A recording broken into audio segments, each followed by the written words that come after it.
दोस्तों Sai life sciences limited इस company का आईपीओ 11 दिसंबर 2024 से 13 दिसंबर 2024 के बीच में सब्सक्रिप्शन के लिए खुला हुआ है और इस कंपनी ने अपने शेयर की जो फेस वैल्यू रखी हुई है वो है ₹1 प्रति शेयर।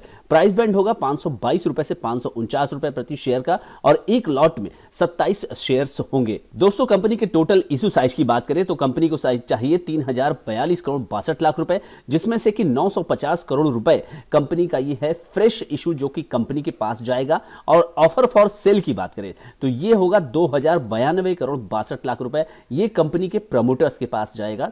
तो प्रमोटर्स के जो सेल है 3042 करोड़ 62 लाख रुपए में से 3092 करोड़ 62 लाख रुपए तो प्रमोटर्स ही लेकर के निकल रहे हैं कंपनी से। यहां पर अगर रिजर्वेशंस की बात करें तो QIB कैटेगरी के लिए 50% रिजर्व रखा गया है ये इशू, रिटेल निवेशकों के लिए 35% और NII HNI के लिए 15% इशू रिजर्व हैं। की डेट्स की बात करें दोस्तों 11 तारीख को खुलने वाला आईपीओ 13 तारीख को बंद हो जाएगा और साथ ही साथ बेसिस ऑफ अलॉटमेंट 16 दिसंबर को फाइनल करेगी कंपनी। और अगर आपको ये आईपीओ नहीं मिला तो आपका पैसा रिफंड कर देगी कंपनी 17 तारीख को। और अगर आपको ये आईपीओ मिल गया 17 तारीख को ही आपके डीमैट अकाउंट में ये क्रेडिट हो जाएगा और लिस्टिंग होगी 18 दिसंबर को। एक नई कंपनी साई लाइफ साइंसेस ये आपका शेयर बाजार का हिस्सा होगी 18 दिसंबर के दिन। अब दोस्तों लॉट साइज किस तरह से आपको अप्लाई करना है, रिटेल कैटेगरी में अगर आप मिनिमम एक लॉट के लिए अप्लाई करेंगे 27 शेयरों के लिए आपको लगाना होगा 14,823 रुपए और एक एक करके आप बढ़ेंगे 2 लाख रुपए से 10 लाख रुपए के रेंज में आप रहेंगे और तो आप मैक्सिमम जाएंगे 13 लॉट तक 351 शेयरों के लिए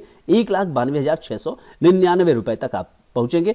और अगर आप बात करें 2 लाख रुपए से लेकर के 10 लाख रुपए के बीच में अगर आपको अप्लाई करना है तो आपको कहा जाएगा SHNI मिनिमम यहां पे 14 लॉट के लिए 378 शेयरों के लिए आपको लगाना होगा 2,07,522 रुपए और SHNI में मैक्सिमम आप जाएंगे 67 लॉट तक पहुंचेंगे।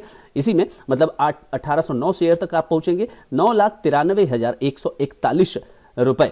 और BHNI की बात करें BHNI यानी कि आपका हो गया मोर देन 10 लाख, तो यहां पे 68 लॉट के लिए 1836 शेयरों के लिए आपको लगाना होगा 10,07,964 रुपए। तो जहां पर भी आप सुटेबल समझते हैं अगर आपको अप्लाई करना है तो इन सब अमाउंट्स को आपको ध्यान रखना होगा। अब आइए दोस्तों समझ लेते हैं इस कंपनी का बिजनेस मॉडल क्या है। साई लाइफ साइंसेज जिसकी इनकॉर्पोरेशन यानी कि स्थापना हुई थी जनवरी 1999 में। ये कंपनी करती क्या है, कंपनी रिसर्च करती है, डेवलप करती है और मैन्युफैक्चर करती है small molecules new chemical entities, यानी कि कंपनी का काम है फार्मास्यूटिकल कंपनी से रिलेटेड जो दवाई होती है, फार्मा कंपनियों से रिलेटेड जो दवाई होती है उसको कंपनी खुद रिसर्च भी करती है, डेवलप करती है और मैन्युफैक्चर करती है। और ये जो सिस्टम कंपनी करती है टेलर मेड सर्विसेज है बायोटेक फर्म और ग्लोबल फार्मा कंपनियों के लिए कंपनी ये काम करती है। मतलब दोस्तों यहां पर ये बायोटेक फर्म और ग्लोबल फार्मा कंपनियों के लिए ये सारे काम करती है। अगर आप देखें तो फाइनेंशियल ईयर 2024 में यानी कि सितंबर 30 2024 तक का इन्होंने डेटा जो दिया है उसके अनुसार कंपनी ने 280 इनोवेटर फार्मास्यूटिकल कंपनी को अपनी सेवाएं दी हैं, इंक्लूडिंग मोर देन 230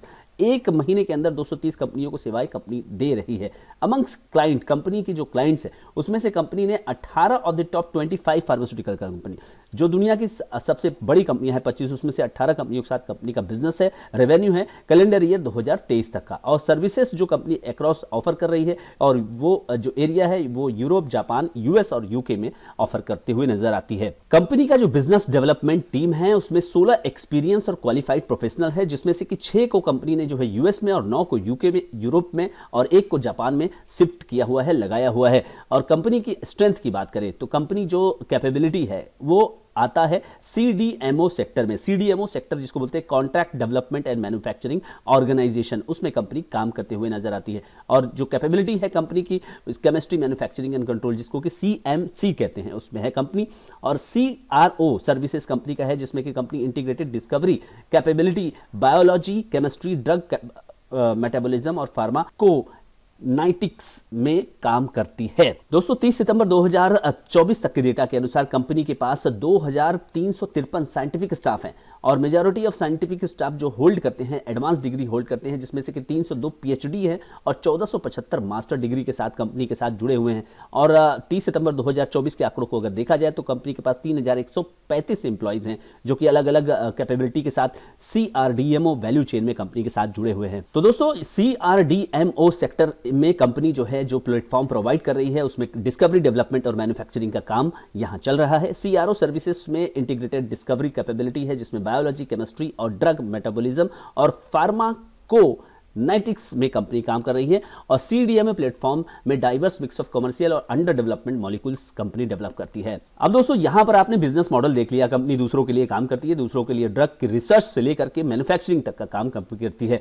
यहां पे फाइनेंशियल स्ट्रेंथ वीकनेस जो भी है वो आपके सामने मैं रखना चाहता हूं। 31 मार्च 2022 से लेकर के ये डेटा है। कंपनी के जो एसेट्स थे वो थे 2164 करोड़ रुपए। 31 मार्च 2023 को हो जाते हैं 2186 करोड़ रुपए और उसके बाद 2275 करोड़ रुपए मार्च 2024 तक। अभी फिलहाल 30 सितंबर 2024 के डेटा के अनुसार कंपनी के एसेट्स हैं 2476 करोड़ रुपए और अगर रेवेन्यू की बात की जाए तो 897 करोड़, 1245 करोड़ और 1494 करोड़ और फिलहाल 30 सितंबर 2024 6 महीने का डेटा है ये है 693 करोड़ 35 लाख रुपए।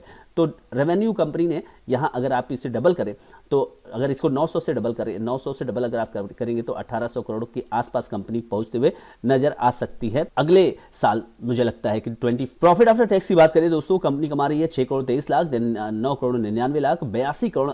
अचानक से कंपनी का प्रॉफिट यहाँ पे बढ़ता हुआ नजर आ रहा है। आईपीओ में आने की तैयारी यहाँ पे कंपनी ने अच्छी खासी से कर ली थी। अब 28 करोड़ रुपए यहाँ पे प्रॉफिट आफ्टर टैक्स, ये 30 सितंबर 2024 का डेटा है। नेटवर्थ की बात करें, कंपनी के नेटवर्थ हैं 1044 करोड़ जो कि 3 साल पहले 877 करोड़ 76 लाख रुपए थे। रिजर्व्स एंड सरप्लस की बात करें दोस्तों 1025 करोड़ रुपए कंपनी के रिजर्व्स हैं, जो कि 3 साल पहले 859 करोड़ रुपए थे। टोटल बोरोइंग यहाँ पे आप देखिए, बोरिंग्स जो है जबरदस्त कंपनी ने लेकर के रखा हुआ है। कंपनी छोटी है और एसेट्स की तुलना में यहाँ पे बोरिंग्स जो है वो करीब करीब 750 करोड़ से भी ऊपर है। एसेट्स अगर आप बात करें तो 2500 करोड़ रुपए है। दोस्तों कंपनी जब लिस्ट होगी, अगर हाई प्राइस बैंड पर लिस्ट हुई तो 11,418 करोड़ रुपए के आसपास लिस्ट होगी। आरओई कंपनी का है 11.79%, आरओसीई 15.96%, रिटर्न ऑन नेटवर्थ की बात करें तो वो है 8.13%। प्राइस टू बुक की बात करें आप तो यहाँ पर कंपनी ने प्राइस टू बुक ऑफर किया है 10 का और पैट मार्जिन जो कि मैटर ऑफ कंसर्न है 5.65% ही केवल बचा पा रही है company profit after tax margin. अब यहाँ पर दोस्तों मैं यहाँ आपको ईपीएस दिखाता हूँ तो 2.69 का ईपीएस कंपनी भी जनरेट कर रही है और कंपनी आपसे 203 रुपए के प्राइस टू अर्निंग मल्टीपल पर आपको ये आईपीओ लेकर के आई। तो यहाँ पर कंपनी ने कुछ पीयर रिव्यू किया हुआ है तो 203 का पी मल्टीपल कंपनी ऑफर कर रही है। डिवाइस लैब यहाँ पे 60 का आपका ईपीएस है और 103 का इनका पीई है, तो ये तो काफी बड़ी कंपनी होगी। सुवेन फार्मास्यूटिकल 11 का ईपीएस है और यहां पर भी 109 पीई है इसका।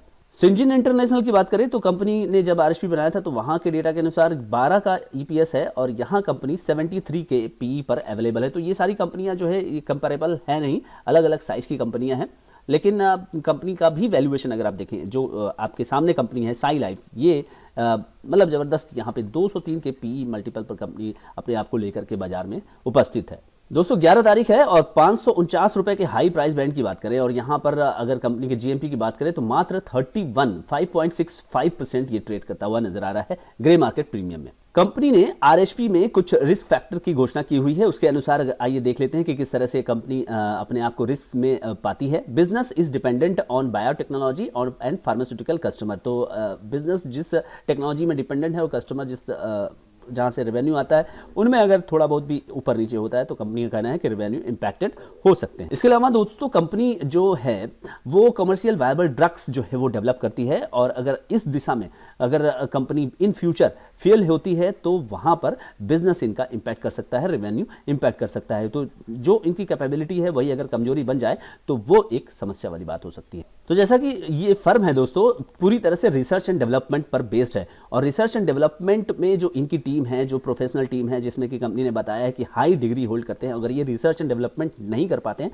तो यहाँ एक समस्या वाली बात हो सकती है। और दोस्तों ये जो सेक्टर है एक्सटेंसिव गवर्नमेंट रेगुलेशंस के अंतर्गत चलता है, चाहे इंडिया की बात करें और इनके जो बाजार हैं यूएस की बात करें वहां पर भी यूएस एफडीए है वो काम करता है और काफी ज्यादा स्ट्रिक्ट रेगुलेशन करते हैं ताकि लोगों के स्वास्थ्य से जुड़ा हुआ मामला है। तो वहां एक अगर नेगेटिव किसी भी तरह का नेगेटिव यहां पर आता है इस सेक्टर को लेकर के तो इनके बिजनेस मॉडल में इंपैक्ट डायरेक्ट होता है। किसी भी तरह का मैन्युफैक्चरिंग इंटरप्शन कोई भी मतलब तरीके से जो कि इनके प्लांट में हो तो वो एक मैटर ऑफ कंसर्न कंपनी का होता है। दूसरी बात दोस्तों 97% से ज्यादा रेवेन्यू इनका भारत से बाहर का है, जैसा कि कंपनी बताती है कि वो यूएस, यूके और यूरोप और साथ ही साथ जो है वो जापान के मार्केट में पूरी तरह से यहाँ पे अपने आप को पाती है। तो वहां से इनके रेवेन्यूज आते हैं, अगर वहां कोई दिक्कत होती है तो ये एक मैटर ऑफ कंसर्न कंपनी बता रही है। दोस्तों कंपनी जो भी ड्रग टेस्ट करती है वो एनिमल टेस्टिंग के अनुसार ही करती है। उसमें जो सफलता उसको मिलती है, सक्सेस उसमें जो मिलती है, उसी अनुसार जो है वो कंपनी अपने ड्रग्स को बाद में मार्केट में उतारती है। किसी भी तरह का पब्लिक सेंटीमेंट अगर होता है और पब्लिक विरोध करती है तो इनके एनिमल टेस्टिंग पर उसका विपरीत प्रभाव पड़ सकता है, ऐसा कंपनी का मानना है। कंपनी अपने मटेरियल के लिए और अपने केमिकल्स के लिए, जिससे कि कंपनी रिसर्च करती है और आगे जो है प्रोडक्शन करती है, सप्लायर्स पर बेस्ड है। सप्लायर से किसी भी तरह के रिलेशनशिप की प्रॉब्लम आने पर कंपनी के बिजनेस में उसका प्रभाव पड़ सकता है, ये कंपनी का मानना है। दोस्तों कोई भी जो ड्रग होता है ना, उसकी पेटेंट की जाती है जब भी रिसर्च करके उसको कंपनी डेवलप करती है और उसी अनुसार जो है पेटेंट मिलता है और पेटेंट की कुछ एक डेट होती है और उसके बाद पेटेंट जो है वो ओपन हो जाता है और उसमें सभी लोग उसका बिजनेस कर सकते हैं। तो ये अगर after expiry of date of patent इस तरह की चीज़ें अगर होती है तो कंपनी का बिजनेस हमेशा हैम्पर होने की संभावना बनी रहेगी। कंपनी का प्राइसिंग प्रेशर जो है काम करता है, क्योंकि प्राइसिंग प्रेशर इसलिए काम करता है क्योंकि कॉम्पिटिटर्स जो है वो लगातार जो है सेक्टर में बने रहते हैं। किसी भी सेक्टर की बात करेंगे कंपटीशन तो रहता ही है, तो प्राइसिंग प्रेशर यहाँ कंपनी बताते हुए नजर आ रही है। तो दोस्तों आप देख सकते हैं कि कंपनी CRDMO सेक्टर में काम करते हुए नजर आ रही है, जहां पर कि कंपनी पूरी तरह से रिसर्च कर रही है और उसके बाद मॉलिक्यूल्स डेवलप कर रही है और उसको मैन्युफैक्चर करके टॉप फार्मास्यूटिकल कंपनियों को दुनिया में बेचने का काम कर रही है।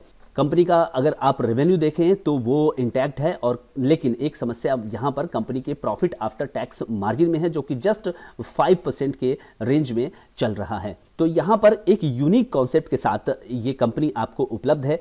अगर आप इस कंपनी के वैल्यूएशन की बात करेंगे तो कंपनी का जो वैल्यूएशन है वो कहीं से भी यहाँ पे उचित नज़र नहीं आ रहा है। 203 के प्राइस टू अर्निंग्स मल्टीपल पर कंपनी आपको मिल रही है, तो वैल्यूएशन में काफ़ी ज़्यादा महंगा करके कंपनी आ रही है आपके सामने।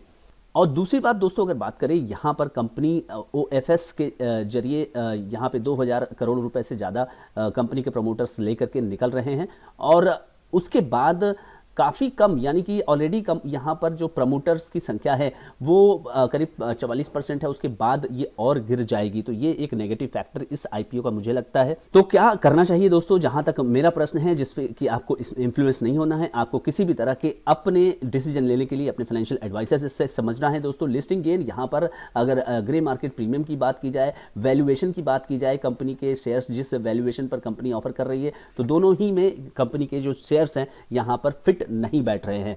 तो दोस्तों मुझे लगता है कि यहाँ पर लिस्टिंग गेन होने की संभावना जो है वो कम है, और अगर हो गया तो हो गया, नहीं तो कोई दिक्कत वाली बात नहीं। अगर होता भी है तो दोस्तों यहाँ पे 10 से 20% के रेंज में ही लिस्टिंग गेन होगा। साई लाइफ साइंसेस की मैं बात कर रहा हूँ। और जहाँ तक लॉन्ग टर्म में इसको होल्ड करने की बात है तो कंपनी ने जिनको यहाँ पे पीयर रिव्यू में डाला हुआ है, तो वहीं पर आपको अपॉर्चुनिटी देखनी चाहिए। मुझे लगता है कि ये एक वैल्यूएशन के लिहाज से यहाँ पे एक रिस्क फैक्टर यहाँ पे मौजूद है, क्योंकि वैल्यूएशन यहाँ पे कंपनी ने काफ़ी ज़्यादा रखा है। हाँ, आने वाले समय में कंपनी डेट को रिड्यूस करते हुए नजर आएगी, तो वहां पर पैट मार्जिन इंप्रूव हो जाएगा, उस लिहाज से आपको देखना होगा। तो कहने का मतलब है कि एक ऐसा निवेशक जो कि रिस्क लेना चाहता है वो यहाँ पे लॉन्ग टर्म के लिए पोजीशन बना सकता है, अदरवाइज यहाँ पे अवॉइड करने की मेरी मंशा है अपने लिए। तो दोस्तों इस वीडियो में इतना ही। मैंने अपने विचार इस वीडियो में व्यक्त किए साई लाइफ साइंसेस के ऊपर। अगर आप इस चैनल पर रहे हैं तो दोस्तों सब्सक्राइब करिए, वीडियो को लाइक करिए और शेयर करना बिल्कुल ना भूलिए।